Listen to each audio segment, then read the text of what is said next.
button, loser.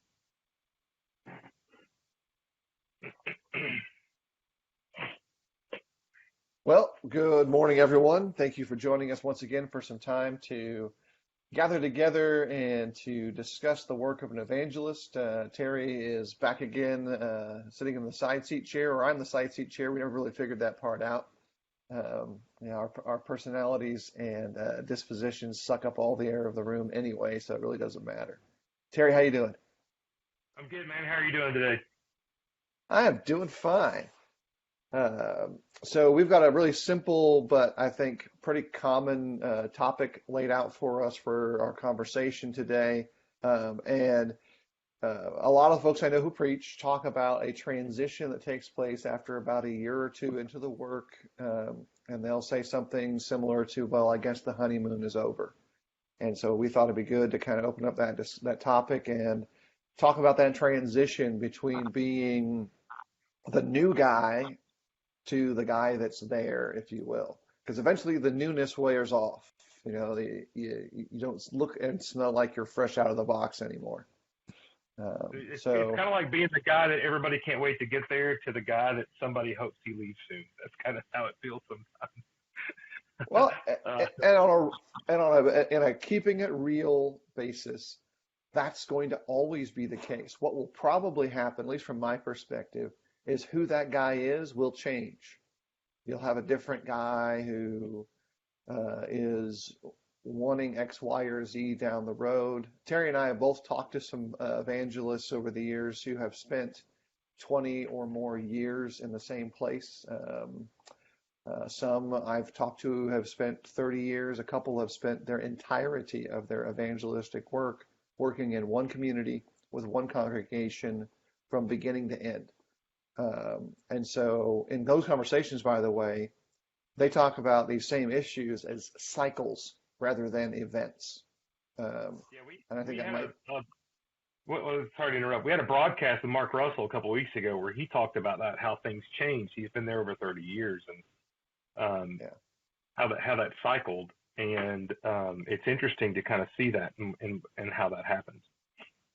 Yeah, Mark Dunnigan with the Fifth Street congregation in Beaverton, Oregon, has been there around that same length of time with that congregation. He had worked for at least one prior to that. He's still there working with them, and he talks about it in a cyclical nature where things happen, and it's the question of how that plays out. And he has, at least in short form, you could think of it this way. He says it's the grace of God that it worked out this way, because it could easily, in any of those instances, shift in different directions, and then his evangelistic and edification work as a gospel teacher would have been different.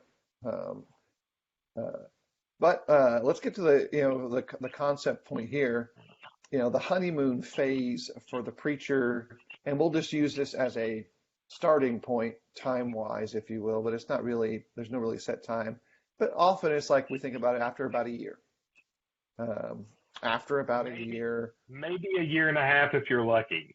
Like that seems to be the window. If you're good, you can stretch it to 18 months. But yeah, that's interesting. But a year to year and a half seems to be that window, I would say.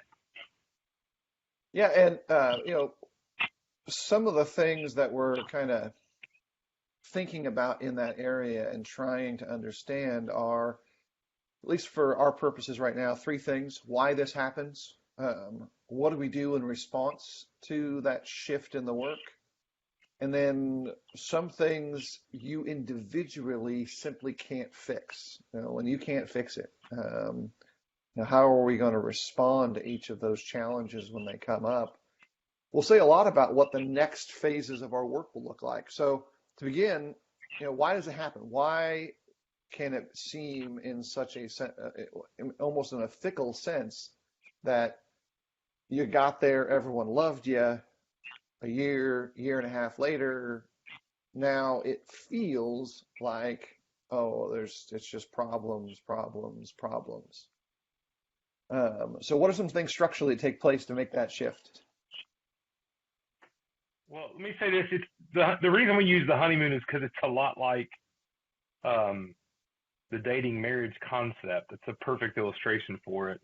before you move somewhere, you're really dating that church in a sense. The eldership and you are kind of feeling each other out. There's some conversation. You may go visit them. They may visit you. There seems to be this, and that could go on for a while. And there seems to be this excitement about the possibilities. And then you go down and try out, which is kind of like your engagement party, if it works out. And they ask you to move there. And then you wait usually a month to a couple of months for the marriage to start, depending on when you can move. And so then the day comes and it's your first Sunday there, and it's kind of like, for lack of a better term, your wedding. Everything is great. And for a while, that's really, really fantastic because there's been all this anxiety and anticipation in a good way of this relationship, and you're the answer to their need, and you have all these great ideas, and they love your ideas. That's why they ask you to come. Everything seems to be perfect. Let's be honest, until the first Sunday, they've never seen you without makeup, to extend that analogy a little further. They've only seen you at your best. In fact, in your first couple of months, they're only going to hear your best sermons, because more than likely, you're going to re-preach your stuff. You're going to do your 2 or 3 best meeting sets of sermons. You're going to continue to build that rapport. You want to make things good. But after about a year, there comes a moment in time where, like in a marriage, all that excitement wears away, and there's not enough money left at the end of the month, or somebody's getting laid off, or there's problems between the in-laws. And all those in marriage are, hey, we come to our first major confrontation, and it doesn't go as planned, and all of a sudden, I don't have this kind of warm, fuzzy feeling about you anymore. I have reality that's set in. And at that point, it's where you start to see each other for who you really are. And in a marriage, that happens most of the time, and that's what happens here, is the newness wears off, and the excitement goes away. And now all of a sudden you come to a disagreement about something, and no longer is there's this undying love that solves everything, but rather there's this this reality that hits. And Phil, in those cases, which you find out a lot of times in marriage when we counsel couples this way, but also in this situation, is not only does this one thing that becomes the straw that breaks the camel's back kind of expose that the honeymoon's over. In a lot of cases, you find out, hey, there was 4 things that they just didn't talk about, they didn't like all along, and now all that comes off. It's like Pandora's box is opened, and now all of a sudden you're like, why did we make this decision? Right. So that's why the illustration is there, and that's what happens. Now, you say, why does this happen? I'll say this real quick and let you speak again. The why differs for everybody. Like, it could be a sermon, it could be a class, it could be that you didn't visit somebody. It's not the why, but the what. The what causes it, the defining moment for when that ends and when you realize.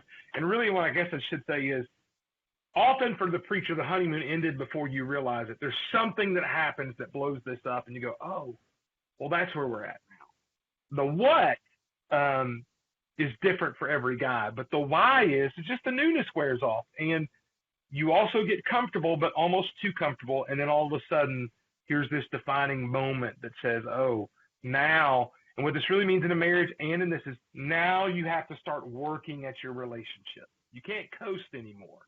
You have to work at it.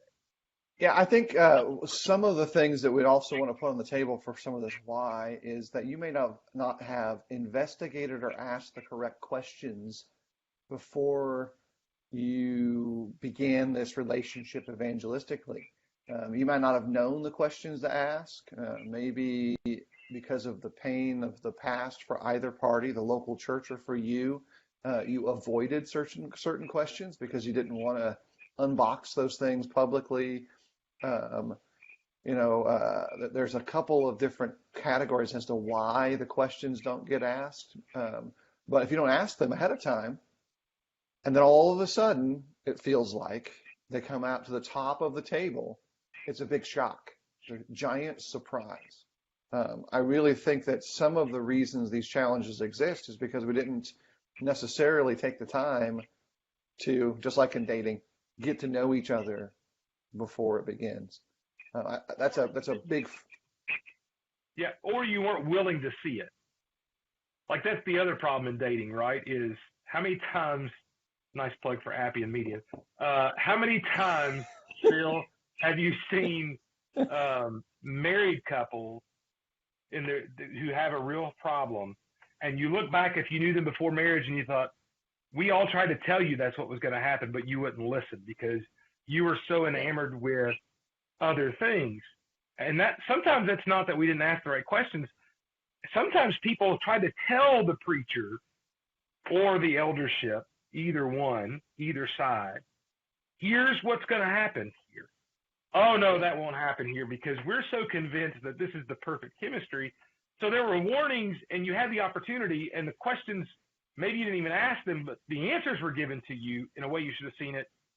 And yet, because it was going to be different because of this, it was all going to be different this time. That's not going to happen to us like it happened there. So I think that's also it. You don't ask the right questions or you don't see what you should see in the beginning. Yeah, as an aside, Chris, this is what proper friendship looks like. Yeah, absolutely. I don't have one of those, Chris. Back to the analogy, by the way, we've all seen the female that was so in love with a guy who everybody else goes, he's a jerk. Like, we know he's a jerk. Why are you marrying him? And so that analogy applies too, that sometimes it's there. We just don't want to see it because it's going to be different for us. We're not going to be like everybody else. Right. And I'll just say this specifically to younger preachers, older preachers, every preacher. Do not tell yourself that you're so awesome that the prior problem that somebody else had, you won't have. You'll have that problem. You may, with preparation, handle it differently, or you could even say better. But it doesn't mean that the problem isn't going to take place and you're not going to have to figure a way through it. So on the very specific why side of things, you can begin to very quickly identify a whole lot about, all right, so this is what's going on. This is why this is an issue. Once you know the why, like why this happens, you can be both proactive and cautiously reactive to it when it takes place. Because if you're not surprised, you're going to have a much better response to it. So don't be surprised when that first problem appears. You might be surprised as to what it is, but stop, think, pray before you engage. I know it's hard to do. I know I haven't always done that. I'm sure Terry can say he hasn't always done that. But that space to think about it is going to give you a better, more helpful response, both to yourself and to the work. Because again, these kind of problems are systemic issues. They'll happen again 10 years from now, but you just won't call it the same thing. They'll happen again 5 years from now, but you'll give it a different label because it might also include a different person and a different immediate context, but it's basically the same challenge, the same issue, if you will, that needs to be matured through rather than managed. And so, Phil, let me say this. We're too idealistic as a whole. I think especially when I was younger, and this happens with young couples and marriage. That's why this illustration is so powerful and accurate. We think that we're not going to have any problems. And so when we have that first problem, it kind of rocks our world. Right. And let me give some illustrations. I think this is probably a good point of this. Illustrations can come, especially as a young preacher, when someone comes to you and corrects you. They say what you said or did was wrong. How you respond to it will determine the kind of problem you're about to have because you've got one. You've got a problem. The problem might be you. The problem might be somebody else. But you're about to have a problem. Your response can be, absolutely not. I'm not wrong. This is what I was taught. This is what so-and-so told me in these 15 different books. Let me drown you in information as to why you're wrong. Okay, now you've made a problem bigger than it was. You saw a problem either way. Now, which one of those two mountains do you want to deal with? So, and I say that from an experiential side, like that's how I responded to criticism of a factual kind. You can also get criticism at all point in your preaching from a delivery level. Someone can come to you and say, I don't understand your lessons. Okay, how do you respond to that? Do you respond to it by saying internally, well, you're just an idiot. Like, you're just not smart enough to understand this stuff. Do you respond to it internally like, I'm an idiot. I can't preach. I don't know how to communicate. What am I doing? Both of those things are very likely 100% untrue. But internally, as preachers, and Terry's face right here has told me that I think I hit on an equal par where he's felt that way on both ends. Yeah. Felt the I can't preach, I don't know what I'm doing. Felt the you're an idiot, you don't know how to listen. Those aren't problem solvers, but they're the emotion side of what happens when the why of a problem. And how we then go forward from there is kind of the next discussion. Let me say this too, to make this simple, especially for you young guys. You're going to have problems. It's not if you're going to have problems in your working relationship with the church. It's just when they're going to happen and how big they're going to be and whether you can recover from them. But you are going to have issues. There's not going to be a perfect relationship that exists there because there's too many working parts at play. And that doesn't mean that you're always the problem. But I will tell you this, what I've also figured out is most of the time I was part of the problem. And so as we kind of transition to what do we do, Emerson brings up, it's easy to fix the issues. 1, stop communicating. 2, stop spending quality time together. 3, talk about one another more than to one another. 4, stay certain it's the other's fault. And 5, for sure, ignore one another as long as possible. Obviously, Emerson is being sarcastic. Now, the sad thing is that's usually how we handle this. So Emerson's kind of given us the how not to fix this response, which is our common response. Let me say this too, Phil. The other thing I'd add to that is number 6 maybe is start looking for other places to move to immediately. Like I think from the preacher side, sometimes when the honeymoon ends, that's kind of the response some guys have. So let me tell you, the young guys, don't every time you have an issue, start doing your resume. Don't look for a way out every time that you have some kind of problem. That makes things worse if you're always just trying to run through problems because you're not going to grow from those, Phil. And you and I have both been through those situations where we have stayed where it was tempting to leave, and we are better because of it. We did learn from that. So I think that needs to be said in the what do we do. You don't respond by running away from it. You have to try to fix the problem. Yeah, any relationship that includes 2 people will never be a perfect relationship in that sense. There's always going to be imperfection because we're dealing with individual spiritual growth, individual moral challenges, individual understanding, and that creates conflict. Conflict in and of itself isn't bad. At times, it is the structure that makes us better because, as the Proverbs tell us, as iron sharpens iron, so one man sharpens another. That's conflict in a very positive sense. So again, if we're going back to our illustrations of someone comes to you and says, I don't understand your preaching, or you're wrong, those are the illustrations of very specific conflict. I'll say there's positives though. If they come to you and express that to you, even poorly, that is far better than what can happen, which is seething underbelly. I'm just going to keep it to myself. He's not going to listen to me.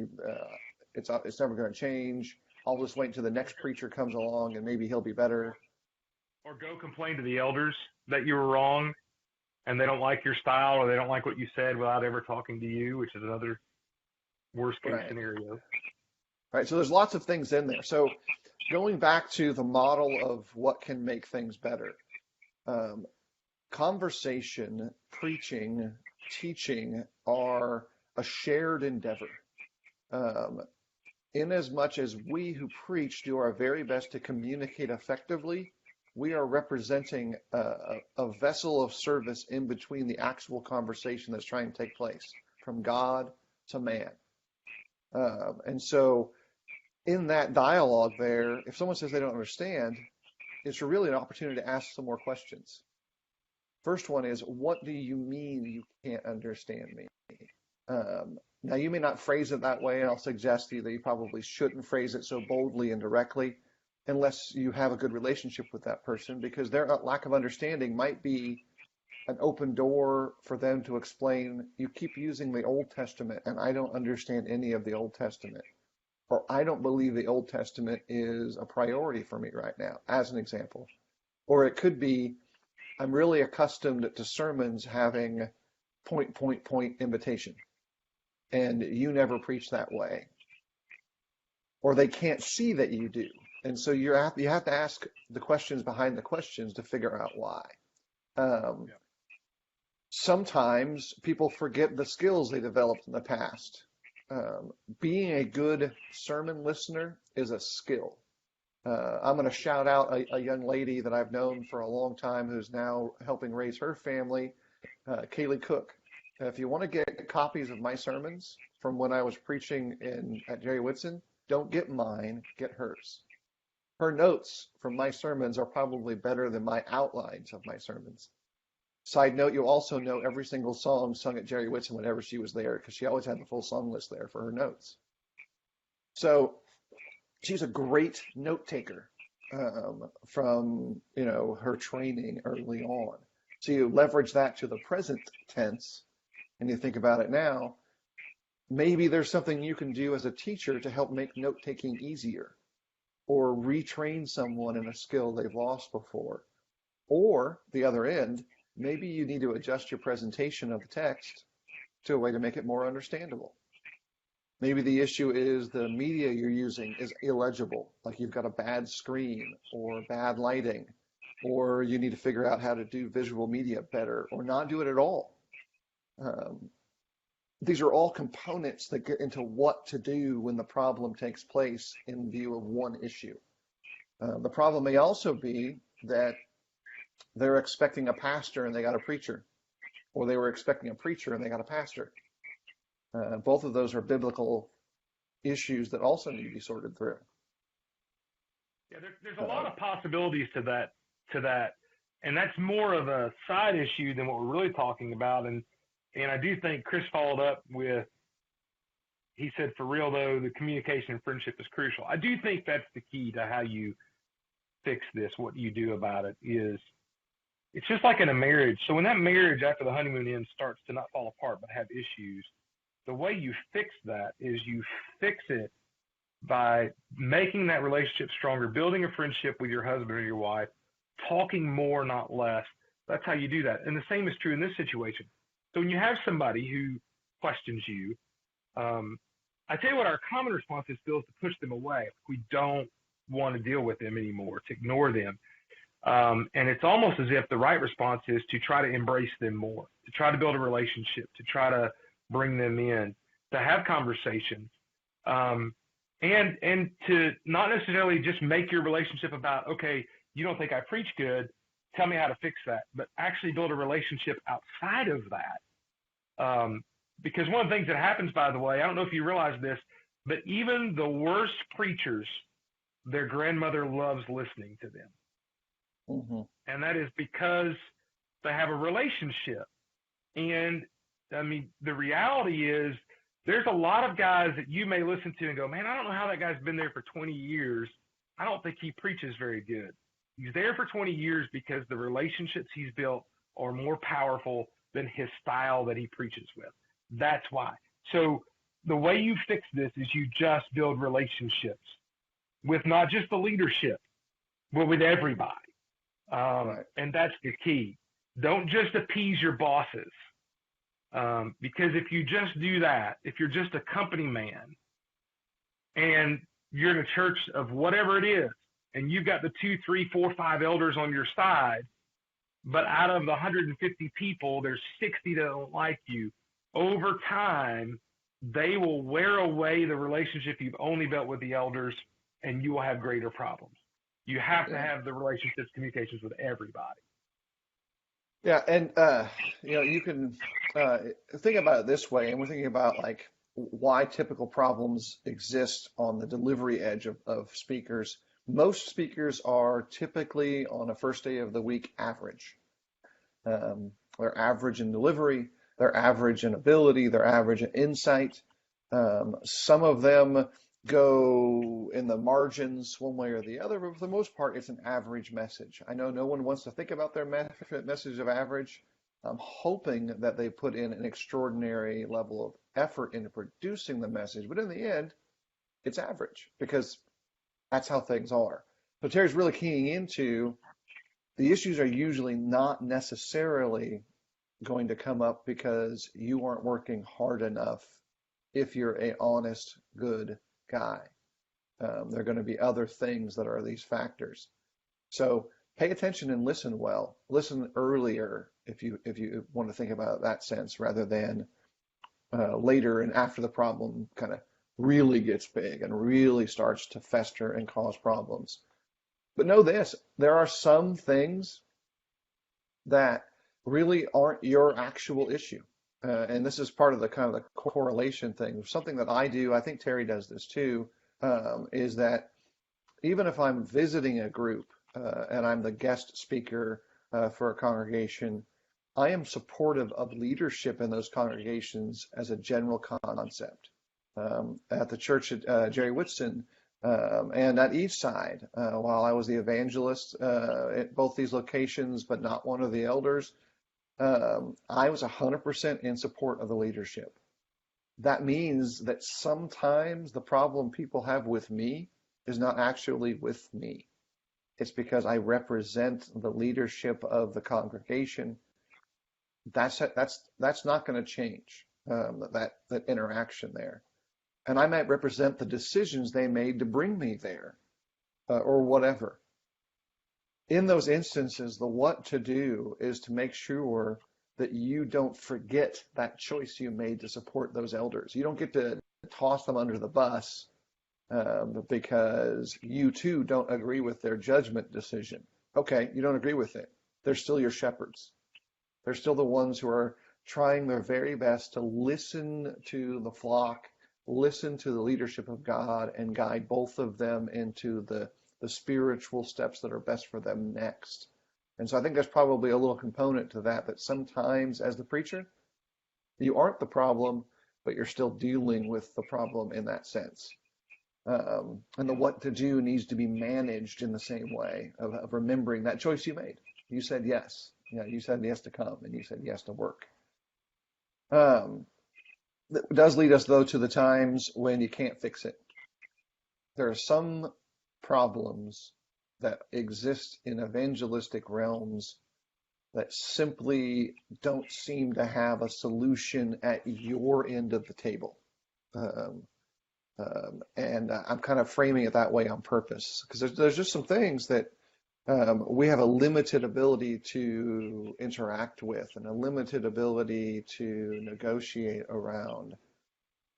So I would say that in part, that has to be considered as well. Terry, for you, on your side of things, when a problem comes up and you feel like you can't fix it, what's your first step? I just asked Terry the hard question. He's giving you the hard question face.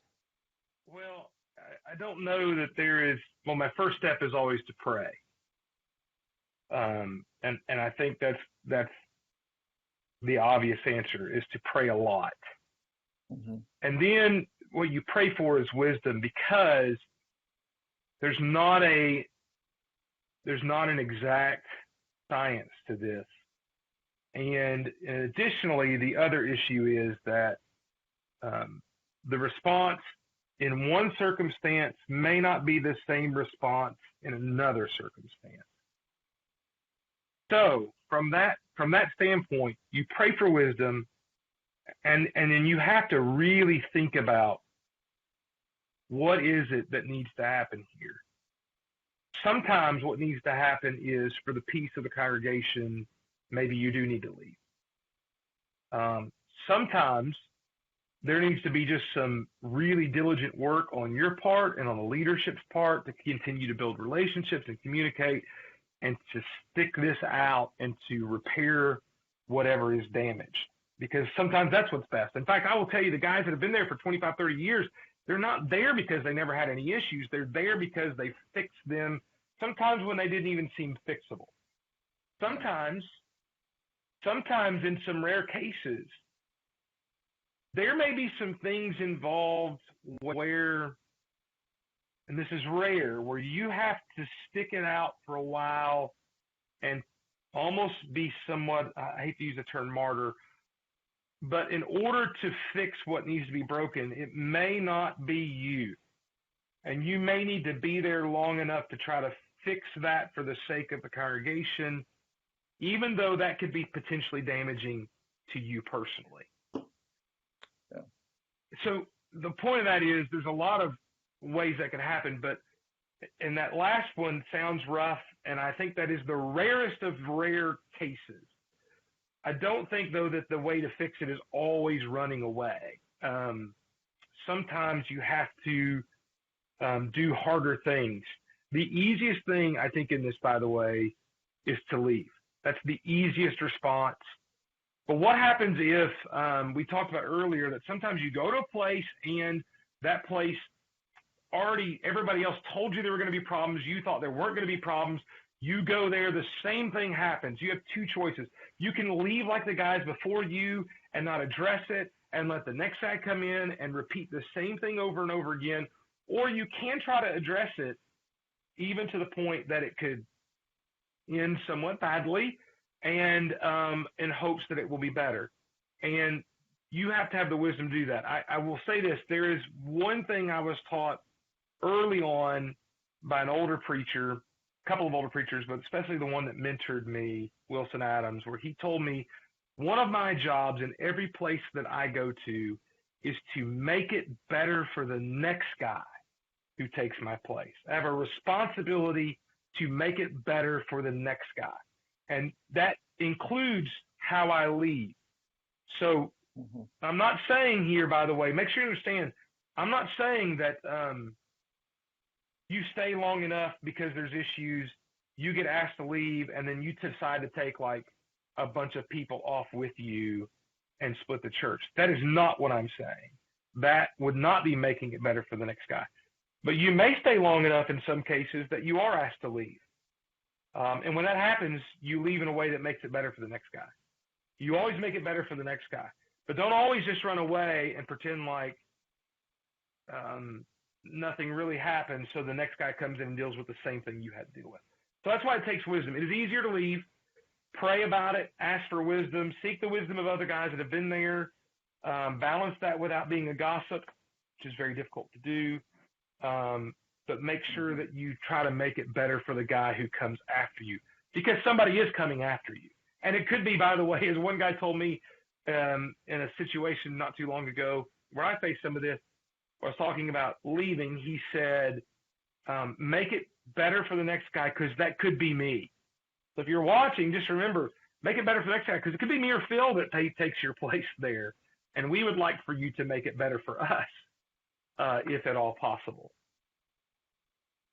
Yeah, I'll look at it this way. Over the last 17 years or so, plus or minus, my family has moved a total of 2 times. And both of those big moves, if you will, were made because of reaching a point where I said, I don't know how to help this group move through this problem, this challenge, this opportunity, this situation. Are there other factors involved in all those things? Yeah. But in the end, it came down to some layers of that. When we moved from Oregon, I was the first full-time evangelist for that group.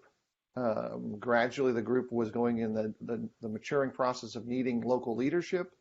But I was young in all the edges of life, and did not, by any means, handle those pressures well. In fact, I would say I'm not sure I handled any of them properly in the response. Like just more and more pressure, more and more pressure. And then I just kind of get tighter and more bubbled in and more, stressed out. And then I lash out. That's, a pretty understandable behavior model, but it wasn't the right behavior model. So in the end, I looked at it and said, for this group to mature, it needs a different voice than mine because I don't seem to have the answers. I don't seem to have the solution. When we left Jerry Woodson in Cookeville, it was not because I hated those people. I love all of them, still do. It was not because we didn't like the community, loved the community. It's because as I look at the vision for what the future looked like, I could not see where I fit in a way that helped them achieve the next step in growth, which in that case was maturing the men who were present there to lead them in the future, combined with dealing with some of the dynamics of the group as it changed generationally, just some sense of the leadership side. Other issues that are present? Absolutely. Were there things that could have been handled that could have solved those problems? Absolutely. Could I have solved them? Don't think I could have. You have to reach a point where you say, it's okay that I'm not the guy. Because not being the guy may be the right choice. And 10 years down the road, the group could look and say, we want someone back, and it could be me. I don't know. Those are things I have no control over, and nobody really has any control over. But we do have to mature to a point that says, look, there's a time. And it may happen 2 years into a work. It may happen 20 years into the work. It may be like me, and it's 14, 15 years into a work where you realize, okay, now something has to shift. This happens, by the way, all the time in areas outside of local churches. It happens in the business world. It happens in the sports world. It happens in educational environments. We all have different talent sets. As congregations grow, they need to develop means by which to encourage people to go through those maturation processes in a healthy way. Chris dropped a question here. I don't know, Terry, did you get a chance to look at it or comment really of some like good what he things? said. 3 questions. 1, do I trust this leadership? 2, is my wife happy? I might even add to that family. I think you have to, and I think Chris would agree with this. I know of cases where the wife was maybe not happy, but she was content, but there were some issues with children that were not good, and the move was proper. But anyway, if my wife happy, if both no, then number 3, can I see a positive direction on a 2-year horizon? He said 3 no's, I'm moving. Even if 1 yes, I'm staying. Takes a ton of prayer to work through these. Don't answer them in 30 seconds after a rough elders meeting. That last statement, by the way, give yourself 24 hours before you ever respond to anything. That's a rule I learned from our soccer club that my daughter plays for, that you cannot complain to a coach without waiting 24 hours. Probably a good rule of thumb after an elders meeting. Wait 24 hours before you respond if it's been rough. But I think those 3 questions are really good. And I can tell you I've used that kind of same, not this well-defined, but same parameters.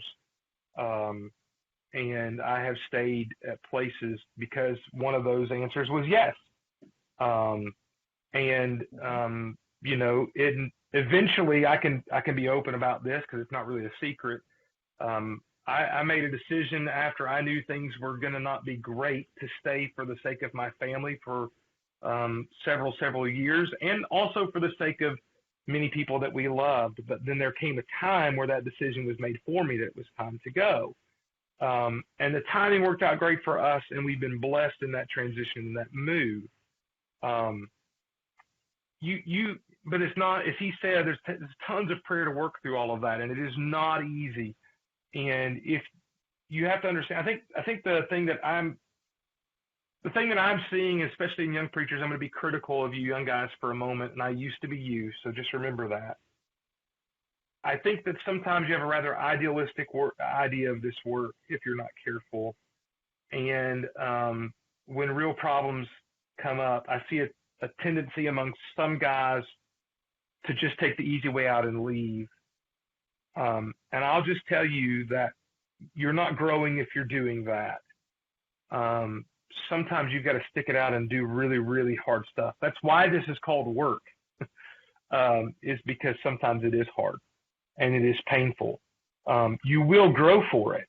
And I can tell you this undeniably, in the time that I continued to stay, when some people even told me I should have left, and I continued to stay, Phil, I can tell you undeniably I'm a better preacher. I'm a better husband. I'm a better man because of that time that I was willing to stay. Would it have been easier for me to kind of just leave? And so from that standpoint, I think it's important to tell the younger guys, stick it out, and do the hard thing by working and by trying to do what's right. Don't take the easy way out in that sense. Yeah, absolutely. I think, we haven't really been digesting text per se in the conversation because that's not really the focus of this particular, sit down. But I do think emphasizing that the work of an evangelist, the work of a preacher, the work of a teacher is legitimately work on all edges. It's not just the work of building a sermon outline. It's not like we just sit down and poof, they're there. There's a tremendous amount of emotional effort and academic effort in building a message suitable for an audience. But beyond that, the pressure side of interacting with people from all over the place spiritually, trying to help them understand God's will on a regular basis, can wear you out on the emotional side. It really can. And that kind of tipping off a secret surprise that I wanted to pull on Terry. He's not getting a free car. But I was going to ask him each week as we get closer to the end of the year, suggestions for this. We've got lots of young guys who listen to this broadcast, some older preachers as well. But we also know, he and I both know, that there are many Christians who are not engaged in the work of evangelism, who are trying to encourage the men who serve in these roles in their churches. How can we help them? So each week, here's the surprise. I'm going to ask Terry the same question. If you knew a young preacher and you wanted to help them in your congregation, what one small thing would you do to make their day/week better? And I've already got mine figured out this week. So Terry gets to think about his for a second. I'm going to say this, especially because a lot of preachers don't live by their families. Find a way to provide for them a chance to go spend some time with their spouse. And I'll tell you, it does not have to be expensive. It can be amazingly fun. Find a teenager that's trustworthy in the congregation to help out with the childcare side, or do it yourself. Either make them a picnic meal or send them a gift card and make them go out. Literally try to do everything you possibly can to help that person's day be better for one day. It doesn't solve all the problems. And there's other ways to solve it. You'll notice I included options that were not super expensive. Sending them a picnic lunch, doing some free childcare. That's not a lot of money, but it shows a lot of heart, and it will make someone's day better, especially if you guys are at odds. Like if you guys aren't getting along, you do that for someone, it's going to open up that conversation. Terry, what do you got? Now you'll have time for the next few weeks to think a few of these up. But I got a couple, but I'm gonna go with this one today. If your young preacher has children and has more than one child, he likely has nobody nearby.